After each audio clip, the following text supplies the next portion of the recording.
Hello student, कैसे हो? बढ़िया सभी। चलो एक बार फिर पाठशाला के ऑनलाइन प्लेटफॉर्म पर आपका स्वागत। आज हम हेलोजन डेरिवेटिव ऑनलाइन टेस्ट का सॉल्यूशन देखने वाले हैं। तो स्टार्ट करते हैं। पहला जो क्वेश्चन था, निम्न में से SN1 अभिक्रिया के प्रति सर्वाधिक क्रियाशीलता किस यौगिक होगी? आपसे क्वेश्चन के अंदर SN1 क्रियाशीलता का ऑर्डर पूछा है, या SN1 क्रियाशीलता सर्वाधिक किसमें पाई जाएगी वो आपको देखना है। तो देखो, आपको याद होना चाहिए SN1 अभिक्रिया के प्रति क्रियाशीलता का ऑर्डर ये था एल्किल हैलाइड में 3 degree greater than 2 degree greater than 1 degree. और क्यों था ये भी हमें पता होना चाहिए। SN1 अभिक्रिया में इंटरमीडिएट कौन बनते थे भाई? कार्बोकैटायन। और 3 डिग्री कार्बोकैटायन का स्थायित्व जो होता है वो 2 डिग्री और 1 डिग्री कार्बोकैटायन से अधिक होता है। इसलिए 3 डिग्री एल्किल हैलाइड SN1 अभिक्रिया सर्वाधिक क्रियाशीलता के साथ संपन्न करते हैं। तो सबसे पहला एग्जांपल आपको दे रखा है ब्यूटिल क्लोराइड। तो आपको पहले तो ये पता होना चाहिए इस एग्जांपल के अंदर तृतीयक ब्यूटिल जो क्लोराइड है उसकी स्ट्रक्चर क्या होगी? CH3 C CH3 CH3 Cl। आपने देखा कि Cl जिस कार्बन से जुड़ रहा है उसकी डिग्री क्या है? 3 डिग्री। तो ये एग्जाम्पल आपका 3 डिग्री। तो आंसर तो हमारा क्या होगा इसमें? तृतीयक ब्यूटिल क्लोराइड जो होगा वो SN1 अभिक्रिया के प्रति सर्वाधिक क्रियाशील होगा। लेकिन नेक्स्ट एग्जाम्पल आप देखो, नियोपेंटिल क्लोराइड क्या बनेगी structure? CH3C CH3 CH3 CH2 Cl। जिस कार्बन से हेलोजन जुड़ा हुआ है उसकी डिग्री क्या है? 1 डिग्री। अगला एग्जाम्पल क्या कह रहा है? Ethyl chloride. स्ट्रक्चर क्या होगी? CH3 CH2 Cl।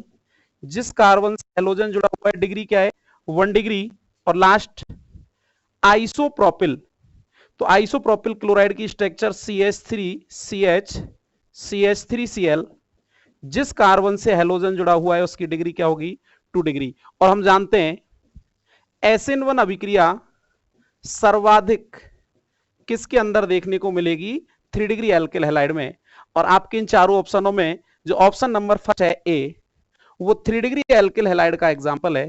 तो हम ये कह सकते हैं इन एग्जांपलों में सबसे ज्यादा SN1 अभिक्रिया के प्रति जो क्रियाशील यौगिक होगा वो कौन होगा? तृतीयक ब्यूटिल क्लोराइड। नेक्स्ट क्वेश्चन, निम्न में से सेकेंडरी हैलाइड होगा? 2 डिग्री हैलाइड हमें देखना है। सेकेंडरी हैलाइड कैसे पहचानते थे आप? ऐसे एल्किल हैलाइड जिनमें हेलोजन परमाणु डायरेक्ट 2 डिग्री कार्बन से जुड़ा होगा। पहला एग्जांपल क्या है भाई? Methyl chloride. क्या स्ट्रक्चर है मेथिल क्लोराइड की? CH3Cl। CH3Cl बोले तो 1 डिग्री या super 1 degree. Second example isopropyl chloride. CH3CH CH3Cl। Isopropyl chloride में जिस कार्बन से हेलोजन जुड़ा हुआ है उसका टाइप क्या है? 2 डिग्री। आइसोब्यूटिल क्लोराइड की स्ट्रक्चर देखो, CH3 CH2CH CH3Cl। Isobutyl chloride वो आपसे पूछ रहा है। तो आइसोब्यूटिल क्लोराइड की स्ट्रक्चर बनाते हैं, क्या बनेगी? देखो ध्यान से, CH3 CH CH3 CH2Cl। Isobutyl chloride कैसा है? 1 डिग्री कार्बन से हेलोजन जुड़ा हुआ है। और लास्ट उपरोक्त में से कोई नहीं। तो देखो इन एग्जांपलों में ऐसा एग्जांपल कौन सा है जिसमें हेलोजन परमाणु डायरेक्ट 2 डिग्री कार्बन से जुड़ा हुआ है? तो आपने देखा सेकंड एग्जांपल जो था आइसोप्रोपिल क्लोराइड में हेलोजन किससे जुड़ा हुआ है? 2 डिग्री कार्बन से। तो आंसर हमारा क्या होगा? आइसोप्रोपिल क्लोराइड सेकेंडरी हैलाइड का एग्जांपल है। क्लियर? नेक्स्ट एग्जांपल देखें, क्वेश्चन नंबर 3। एथिलेमीन की क्रिया नाइट्रोसिल क्लोराइड से कराने पर प्राप्त होने वाला यौगिक होगा। आपसे एथिलेमीन की क्रिया नाइट्रोसिल क्लोराइड से करानी है। तो पहले तो आपको पता होना चाहिए कि एथिलेमीन की क्रिया, ये एथिलेमीन है CH3CH2NH2। इस एथिलेमीन को नाइट्रोसिल क्लोराइड से रिएक्ट करो भाई। बोलो नाइट्रोसिल क्लोराइड का फॉर्मूला क्या है?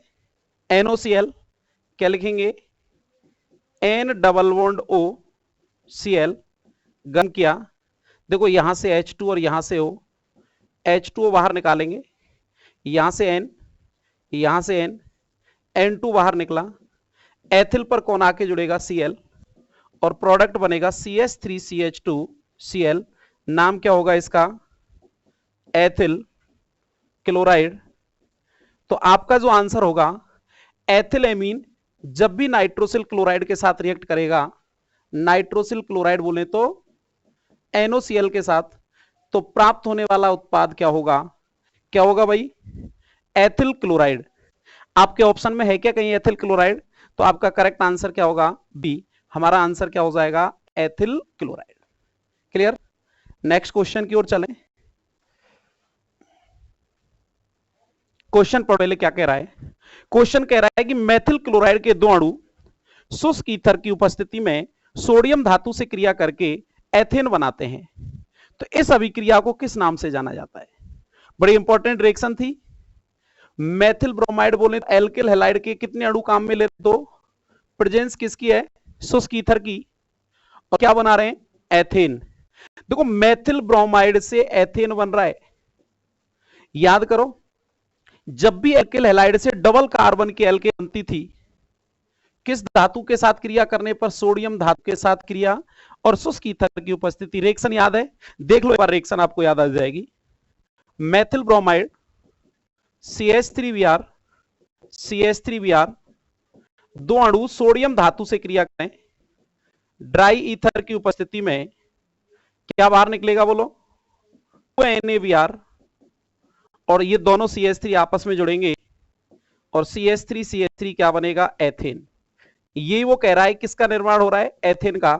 तो याद करो ये अभिक्रिया किस नाम से जानी जाती है? इंपॉर्टेंट नेम रिएक्शन है, अक्सर पूछी जाती है। और अभिक्रिया को हम किस नाम से जानते हैं? वुड्स अभिक्रिया के नाम से। तो आपका आंसर क्या होगा? वुड्स अभिक्रिया। पहला ऑप्शन क्या है? तो फिटिंग अभिक्रिया।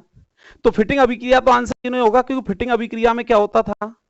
एरोमेटिक हैलाइड के दो अणु शुष्क ईथर की उपस्थिति में सोडियम धातु के साथ क्रिया करते थे और क्या बनता था? डाइफेनिल। इसलिए तो हो ही नहीं सकता नाम। डजन प्रोसेस याद करो।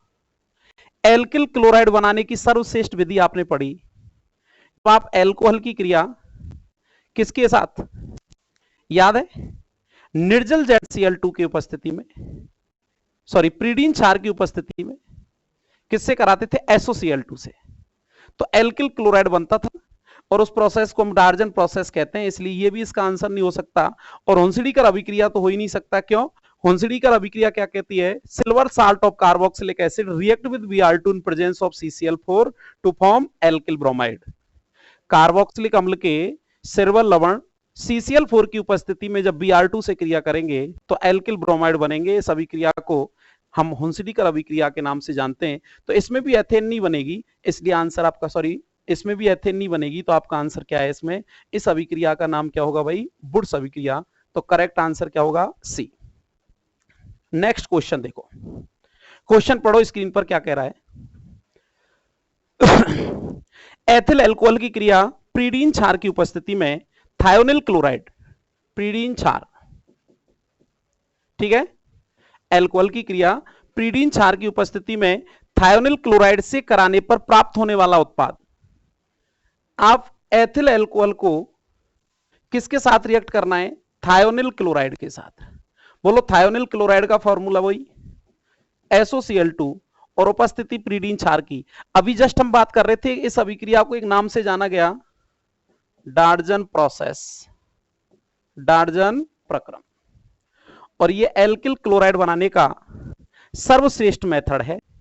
तो क्या बनता है इसका उत्पाद? देख ले, रिएक्शन करके देख लो। एथिल अल्कोहल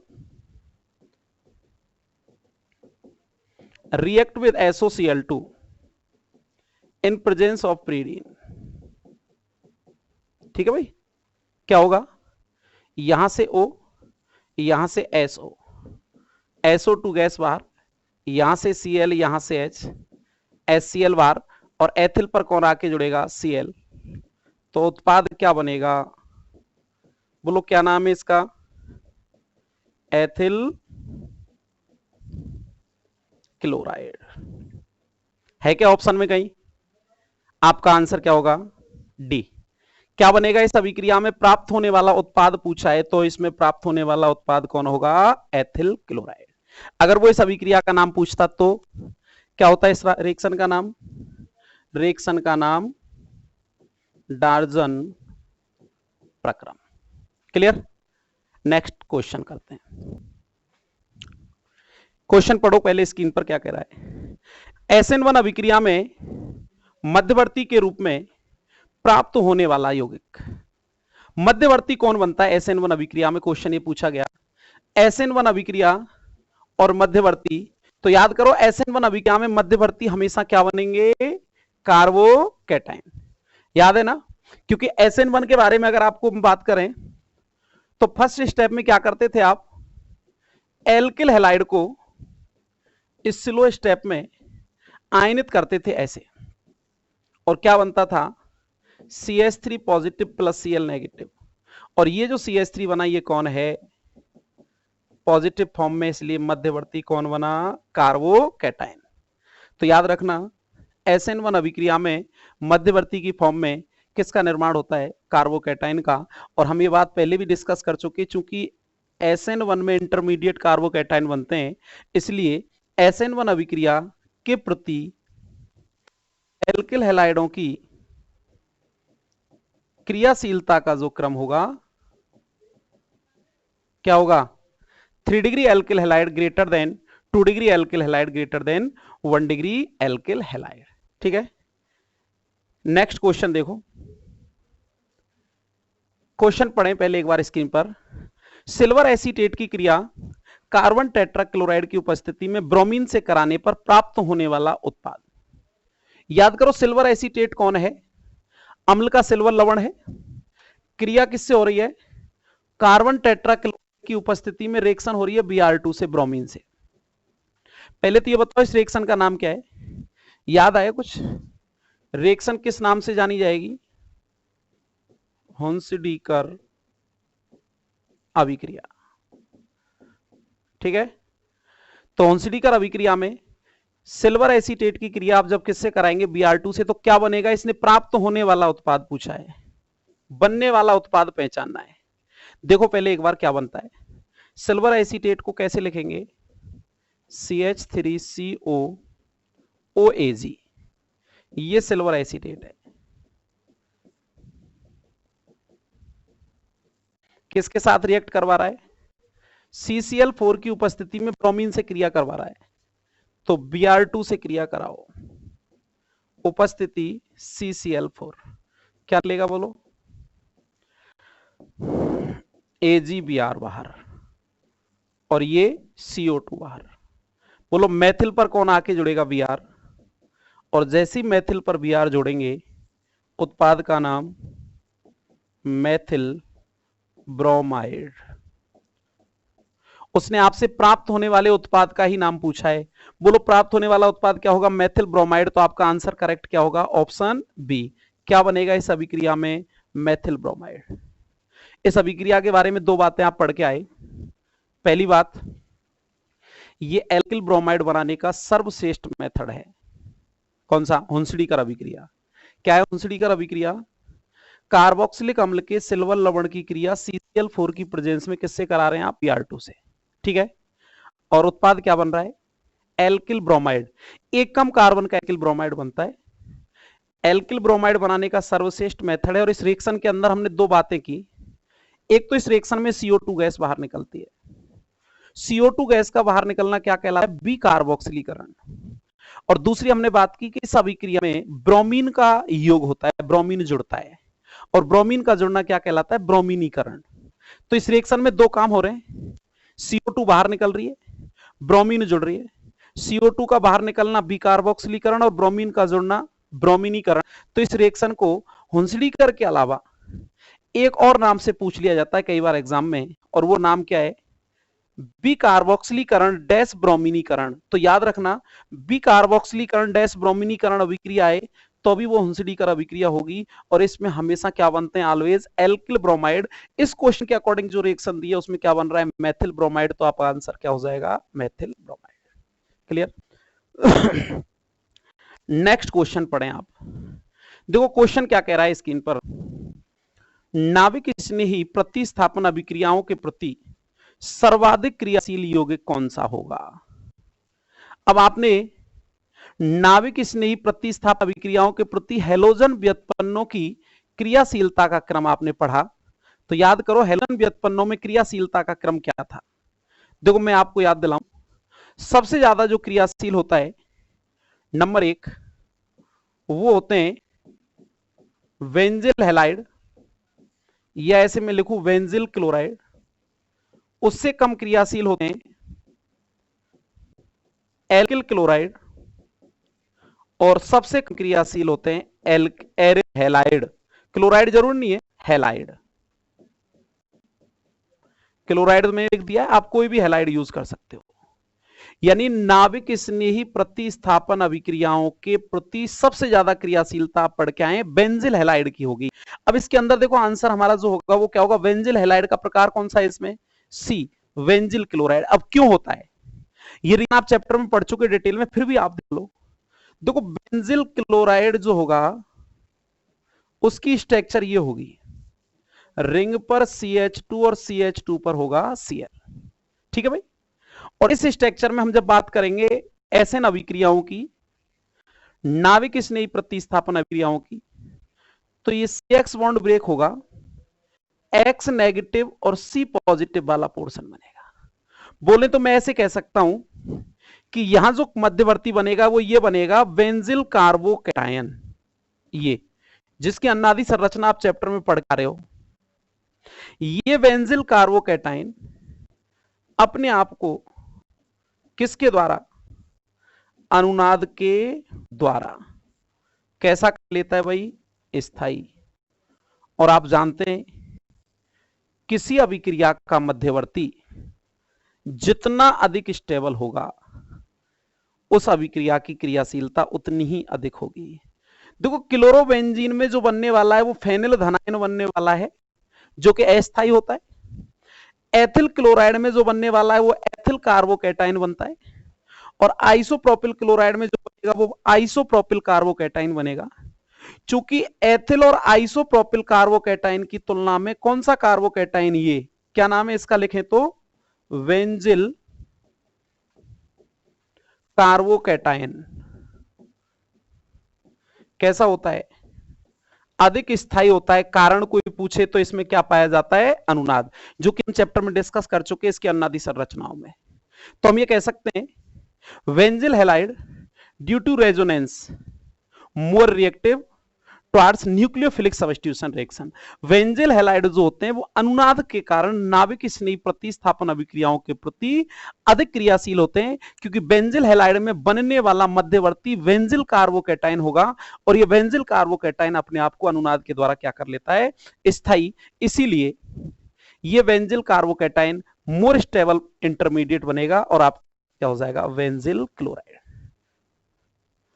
नेक्स्ट क्वेश्चन क्या कह रहा है, देखो स्क्रीन पर आ गया। क्वेश्चन ये कह रहा है कि निम्न में से किस एल्किल हैलाइड में SN2 अभिक्रिया की क्रियाशीलता सर्वाधिक होगी। क्या कह रहा है क्वेश्चन, किस एल्किल हैलाइड की क्रियाशीलता सर्वाधिक होगी, लेकिन किस रिएक्शन के प्रति, SN2 अभिक्रिया के प्रति। याद करो SN2 अभिक्रिया की बातें, दो बातें इंपॉर्टेंट मैंने बताई।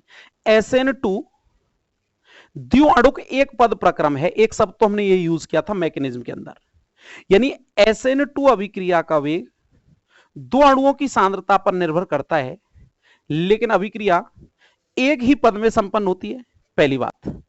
और इस अभिक्रिया से रिलेटेड दूसरी बात मैंने ये बताई कि इस अभिक्रिया में मध्यवर्ती के स्थान पर TS बनता है, ट्रांजिशन स्टेट।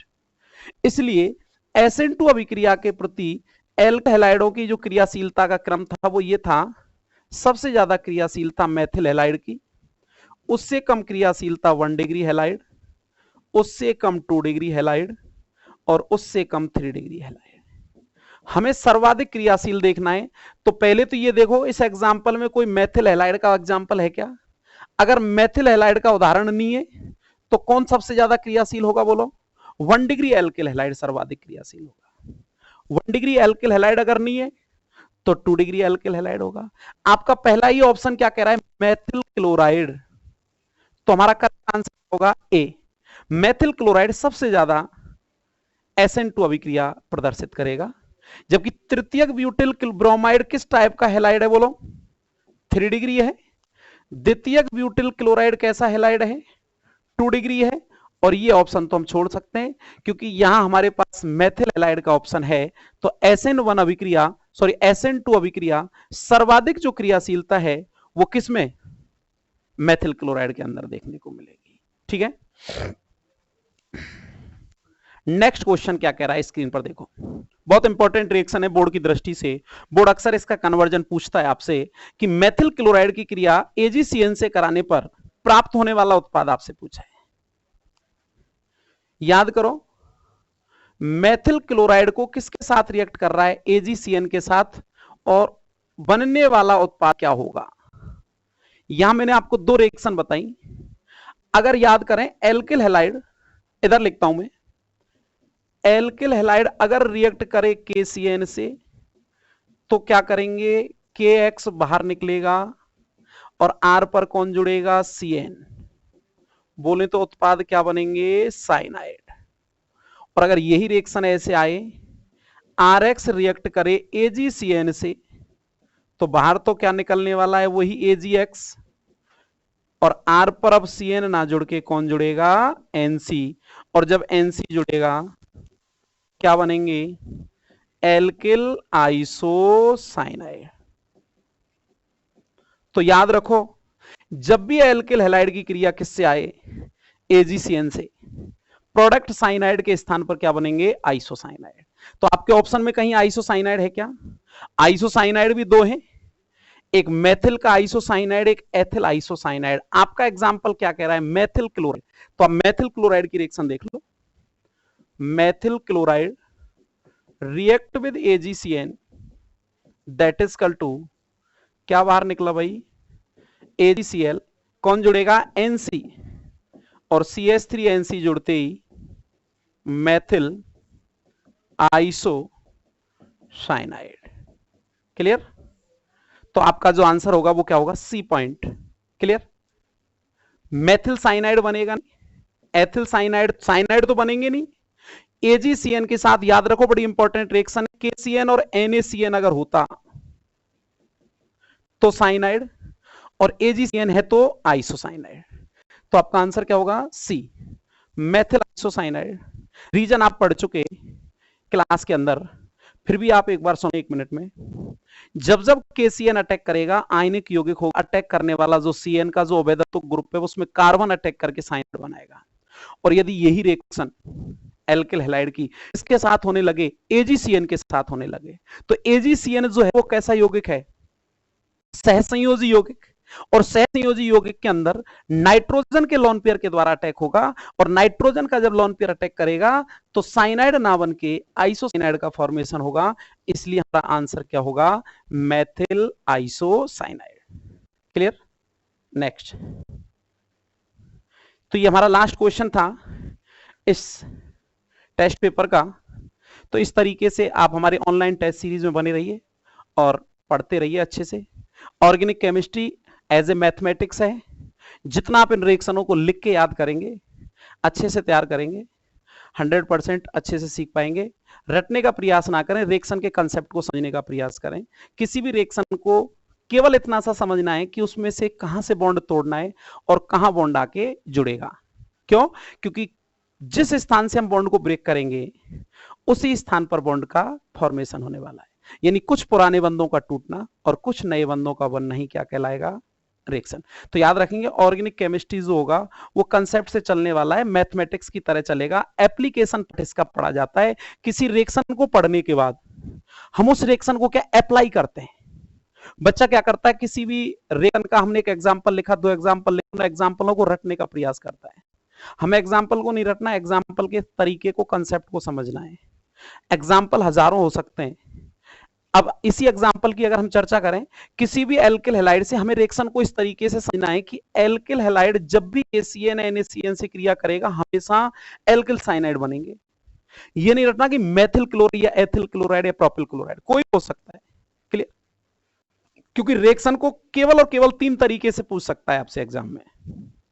आपको रिएक्शन के अंदर हमें कह सकते हैं कि ये आपको कोई रिएक्टेंट दे, ये प्रोडक्ट और ये अभिक्रिया का इंटरमीडिएट। क्लियर? किसी भी रिएक्शन में रिएक्टेंट से प्रोडक्ट बनने के दौरान उस अभिक्रिया में मध्यवर्ती का निर्माण होगा। और अभिक्रिया कैसे घटित हो रही है? हमारे पास कोई आधार है बेस, उसमें हम अभिकर्मक डालेंगे और ये अभिकर्मक इस आधार से क्रिया करके क्या बना लेगा? उत्पाद। आधार और अभिकर्मक आपस में मिलकर अभिकारक कहलाएंगे, रिएक्टेंट। तो क्वेश्चन जो पूछने का तरीका वो यही है। 3 तरीके से आपको क्वेश्चन पूछा जा सकता है। आपसे वो किसी भी आधार का नाम देके उत्पाद बनवा सकता है, आपको पता होना चाहिए किस अभिकर्मक से बनेगा। ऑर्गेनिक केमिस्ट्री की एक रिएक्शन हमारे घरों में अक्सर रोजाना होती है। हम दूध से दही तैयार कर रहे हैं, दूध से दही तैयार करने के अंदर हमारे पास आधार होना चाहिए दही बनाने के लिए, और आधार आपके पास क्या है? घर में दूध, बचा हुआ जो दूध है शाम को, वो आपका आधार है। अब उस आधार में यदि कोई अभिकर्मक डाल दें, छाछ या दही या सहेजे के रूप में आपने इसमें कोई जाम डाला, ये लो, तो मॉर्निंग होते होते एक नया उत्पाद बना, क्या? दही। अब आपको ये नहीं रटना कि कितना दूध है, कितना अभिकर्मक डालेंगे, कितना दही बनने वाला है, नहीं।